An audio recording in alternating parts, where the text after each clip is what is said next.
Now I'd like to invite Representative Beatty to join us and offer testimony on the budget. Thank you so much, Mr. Chairman and Ranking Member. I certainly appreciate the opportunity to appear before the Budget Committee today.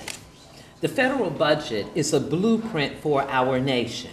It is a statement of our national priorities and of our national values. Our budget should lay the groundwork to secure a strong middle class, create more jobs, and grow paychecks.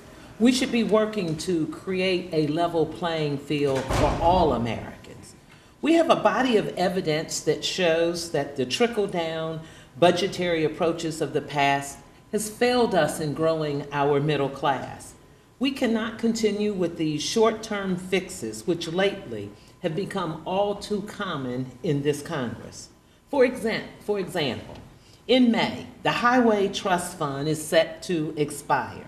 Again, 65% of Americans' roads are rated as less than good condition by the Department of Transportation. And instead of legislation that will create an infrastructure for the next generation, we are limping along with patchwork solutions that fail to meet our long-term and strategic needs. My constituents expect us to work together and to produce a budget that meets our economic, human, and national security needs. Today, I ask the committee to include the National Institutes of Health in the budget resolution at the President's budget request of $31.3 billion. This would reflect an increase of $1 billion or 3.3% over the current level of funding.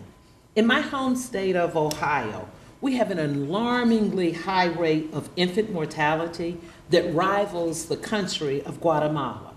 We also face a high rate of mortality amongst our Black men due to diabetes complications, and that number is that we have a rate greater than 4 times the national average for our mortality rate.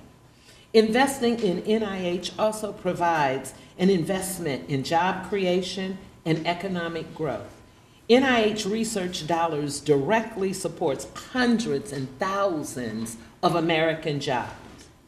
As a member of the Financial Services Committee and a lifelong leader in developing and redeveloping affordable housing solutions in Ohio and across the nation, I believe our budget resolution should include allocations to sustain current rental assistance for low-income families and fully restore the number of housing choice vouchers that were arbitrarily cut under sequestration.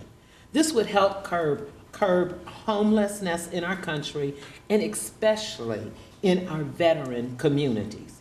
Public housing is not a handout, it's a hand up. According to the National Coalition for Homeless Veterans, nearly 1.4 million veterans are considered at risk of homelessness due to poverty, lack of support networks, and dismal living conditions in overcrowded or less than standard housing. Safe, affordable housing ensures that children and families have a roof over their heads, provides opportunities for all Americans by promoting home ownership, supporting community development, and improving self-sufficiency.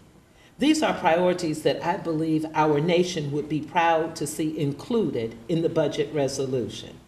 Finally, Mr. Chairman and Ranking Member, our budget should be a serious investment in our nation's ability to compete well into the 21st century.